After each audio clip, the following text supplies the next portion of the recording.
बात अब यहाँ पर सोयाबीन की कर लेते हैं क्योंकि चिंता यहाँ पर भी है।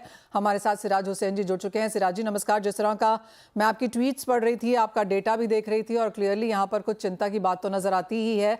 किस तरह से आप देखते हैं ओवरऑल प्राइसिंग अवेलेबिलिटी? आप कहेंगे काफ़ी हद तक ये चीपर इम्पोर्ट्स की वजह से भी है जिस तरह की स्थिति फिलहाल बाजार में है?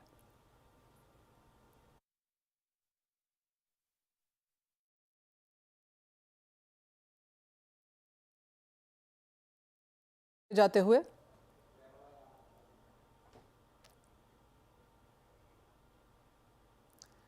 ऑलराइट, आज वो दिन है कि पहली बार में यहाँ पर सवाल पहुंच नहीं पा रहा है। लेकिन अगर सोयाबीन की बात मैं आपको बता दूं तो सिराज जी ने कुछ देर पहले यहाँ पर ट्वीट किया था जहाँ पे उन्होंने कहा था कि 2012-13 में जिस तरह से सोयाबीन के किसानों को जो प्राइसेस मिल रहे थे वही प्राइसेस उनको अभी भी यहाँ पर मिल रहे हैं। सिराज जी, मैं आपका ट्वीट का वर्णन यहाँ पर कर रही थी कि 10-12 सालों में किसानों की आय, यहाँ पर सोयाबीन किसानों की आय तो एटलीस्ट बढ़ती हुई नजर नहीं आई। जी, देखिए सोयाबीन के प्राइसेस कम होने की दो वजह हैं। एक तो cheaper import of palm oil तो है ही, दूसरी बात यह है कि यूएस और ब्राजील में बहुत अच्छी क्रॉप है सोयाबीन की इस साल। तो अगर उनके यहाँ बहुत अच्छी क्रॉप है तो सोया मील के प्राइसेस भी डिप्रेस्ड रहेंगे, ग्लोबल प्राइसेस। और सोयाबीन की जो क्रॉप है वो बेसिकली ऑयल सीड की क्रॉप नहीं है बल्कि मील की क्रॉप है। तो इसमें हम ये समझते हैं कि इसमें गवर्नमेंट को इनिशिएटिव लेके जो भी फैसले रिक्वायर्ड हैं, इंपोर्ट टैरिफ का एडजस्टमेंट है या सोयाबीन का कुछ प्रोक्योरमेंट है, उसको फौरन हमें तैयारी उसकी करनी चाहिए क्योंकि 2-3 हफ्ते में क्रॉप आ जाएगी। और ये बहुत ही डिस्ट्रेसिंग होगा फार्मर्स के लिए कि अगर उनको 4,000, 4100, 4200 रुपए मिले, एमएसपी से 500-600 रुपए पर क्विंटल कम मिलते हैं अगर। सिराज जी, सरकार ने काफ़ी सारी बातें तो यहाँ पर की हैं और साथ ही साथ जो नेशनल एडिबल ऑयल मिशन की भी बात है, आपको लगता है ये सही समय है उसको एक्चुअली एग्जीक्यूट करने का ऑन ग्राउंड? जी, देखिए ये जो बात है, जो ये मंडी है जिसके बारे में मैंने ट्वीट किया, ये तो एग्रीकल्चर मिनिस्टर साहब की कॉन्स्टिट्यूएंसी है। तो जाहिर है कि इसमें कुछ ना कुछ एक्शन हम उम्मीद करते हैं कि जल्दी से सरकार लेगी। और ये खाली मनीषा सोयाबीन का इशू नहीं होगा। आगे आने वाले 1-2 महीने में हम देखेंगे जब तूर की फसल आएगी, उड़द आएगी, क्योंकि इन सब पल्सेस का एरिया बढ़ा है इस साल अच्छे मानसून की वजह से।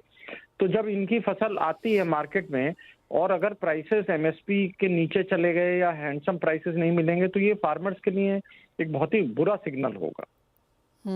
सिराज जी, जैसे मैं आपसे बात कर रही हूँ काफ़ी हद तक एक रिपोर्ट माफ़ कीजिए सामने आई है जिसमें कहा गया है कि सोयाबीन की कीमतों को लेकर एमपी की सारी मंडियों का घेराव एवं बंद करने का किसान संघों का आह्वान है। 10 सितंबर को मंगलवार से ये यहाँ पर किया जाएगा। तो क्लियरली जैसे आपने भी कहा कि एक रोष तो यहाँ पर है। पिछले कई दिनों में ऐसे काफ़ी सारे फॉरवर्ड्स और वीडियोज़ हमने देखे हैं जहाँ पर सोयाबीन के किसान ऑन ग्राउंड हैं, लेकिन क्लियरली उससे कुछ बात नहीं बनी। और जिस तरह से ये अभी ये फॉरवर्ड्स ही हैं ऑफकोर्स, और इसकी हम पुष्टि भी यहाँ पर करेंगे, लेकिन 10 सितंबर जो कि मंगलवार है तब से माना जा रहा है कि एक बड़ा प्रदर्शन या प्रोटेस्ट यहाँ पर एमपी में शायद बनता हुआ दिखेगा।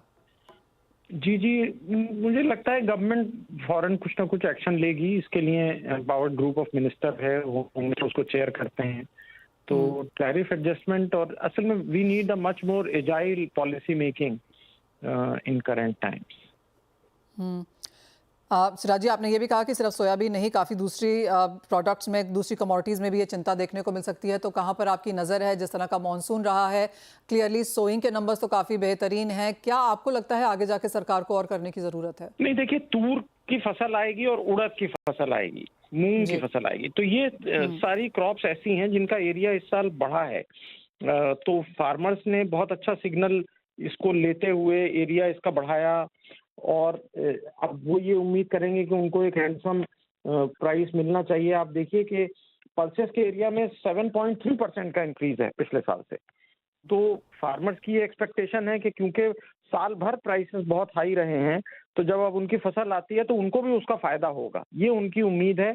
और इस उम्मीद को अगर नहीं पूरा कर पाते हैं तो फिर ये जाहिर है कि उनके लिए बहुत डिप्रेसिंग होगा। एब्सोल्युटली। तो क्लियरली देखना होगा कि अगले हफ्ते में क्या कुछ आता है। और जैसे सिराज जी कह रहे हैं 3 हफ्ते में नई फसल बाजार में आनी शुरू हो जाएगी। तो जो भी फैसला है सरकार की तरफ से ताकि किसानों को अच्छा दाम यहाँ पर मिले, वो इस बीच यहाँ पर आना शायद इंपॉर्टेंट होगा। सिराज जी, एज ऑलवेज बहुत